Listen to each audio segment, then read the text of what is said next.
বাপরে বাপ, ডাক্তার দেখানো এক ঝক্কি রে। আমি দাঁড়িয়ে থাকলাম 10 ঘন্টা, ডাক্তার দেখলে মাত্র 10 মিনিট।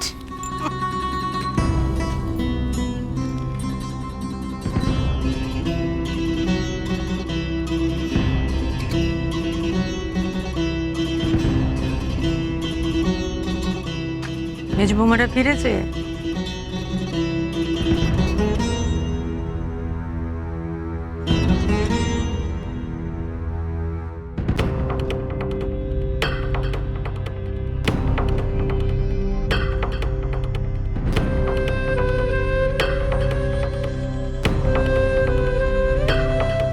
রান্নার কদ্দূর?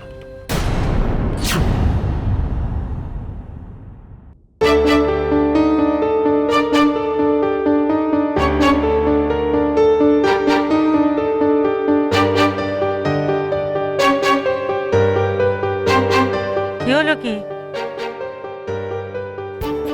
মুখ থেকে বাকি সচ্ছে না যে বড়?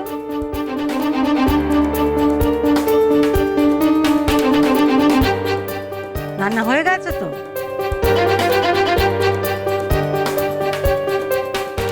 তুমি যখন নিজে থেকে দায়িত্ব নিয়েছো সব ঠিকঠাকই করেছো জানি,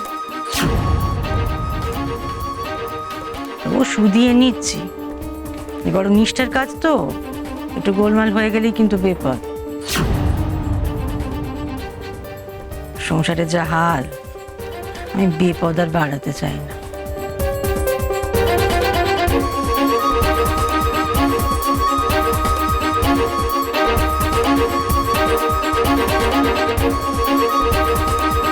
কাপড়টা ছেড়ে এসে আমি রান্না দেখছি। যাওয়ার সময় এমন তাড়া দিলি নিশি, ঘরের কাপড়টাকে বদলাতে দিলি না। বড় বৌমা, সন্ধ্যেটা দিয়ে এসো গে, যাও। ছাড় নিশি। মা, এটা একটু নিয়ে যাও না।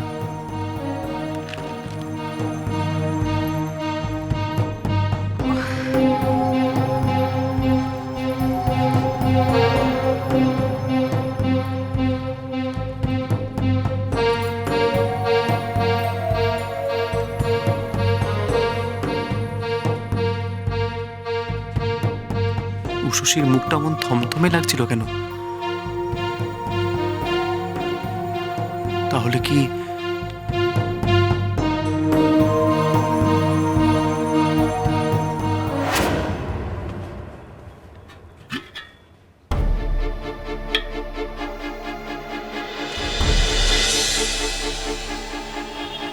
হে বাবা, পোলাওর তলাটা তো পুড়ে গেছে।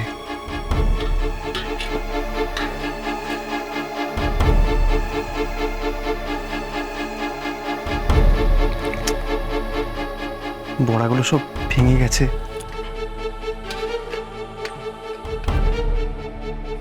মা আর শশী আসার আগে এগুলো সব ঠিক করে দিতে হবে।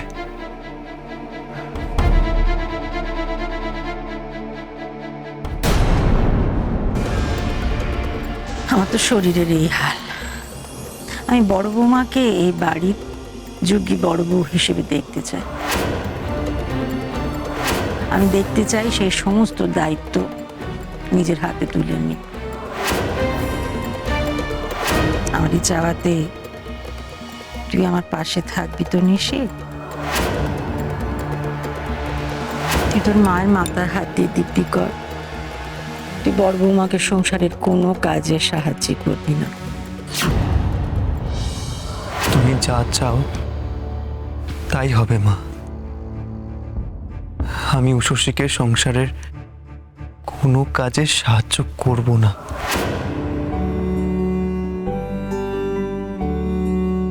উষসী, আমায় মাফ করো। আমি পারলাম না তোমায় সাহায্য করতে। আমি যা করছি সবটা তোমায় স্বাবলম্বী করার জন্যই করছি। মাফ করো আমায়।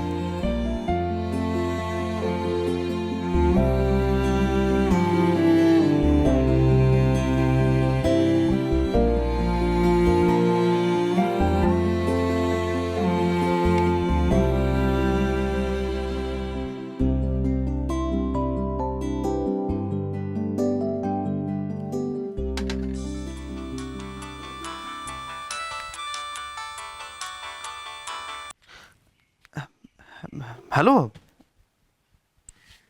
হ্যাঁ হ্যাঁ সব তৈরি আছে। হ্যাঁ হ্যাঁ, আমি এক্ষুনি আসছি, মিষ্টিগুলো নিয়ে আমি এক্ষুনি আসছি। হ্যাঁ দাদা, হ্যাঁ হ্যাঁ। নিশীথ,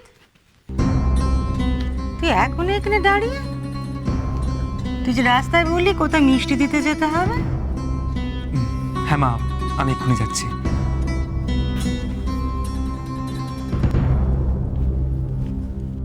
বড়বৌমা, বড়বৌমা, কি রেঁধেছো দেখি?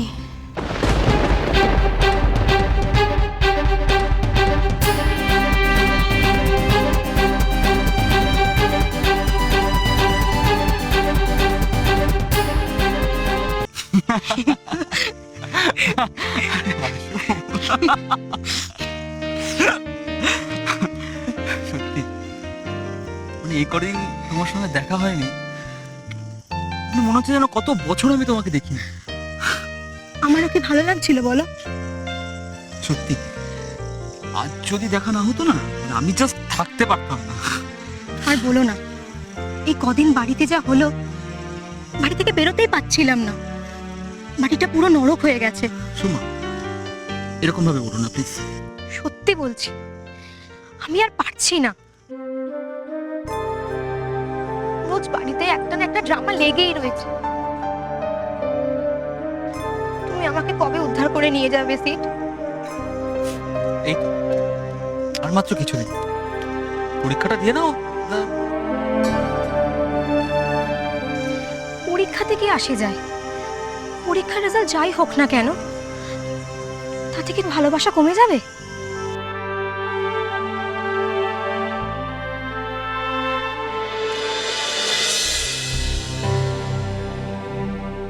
আরে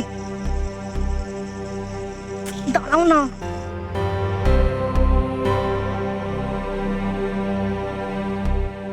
কি হলোটা কি বলবে তো হঠাৎ কি?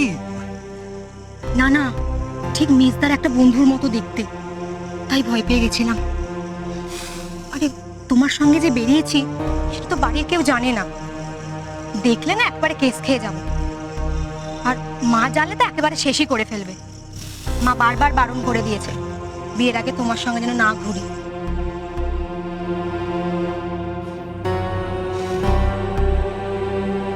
আচ্ছা আমাকে একটা কথা বলো তো, মানে মা কি ভাবেন আমি খুব খারাপ ছেলে?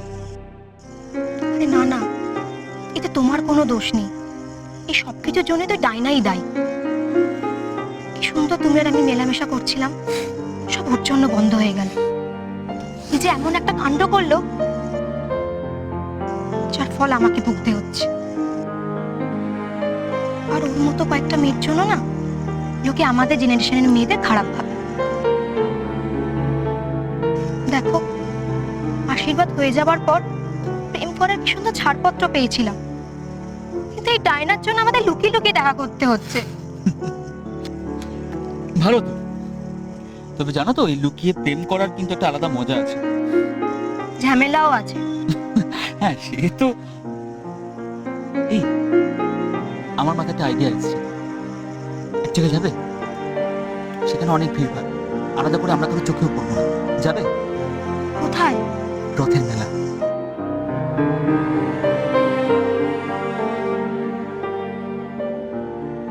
আরে কি হলো? দেখি কি রাঁধলে এতক্ষণ?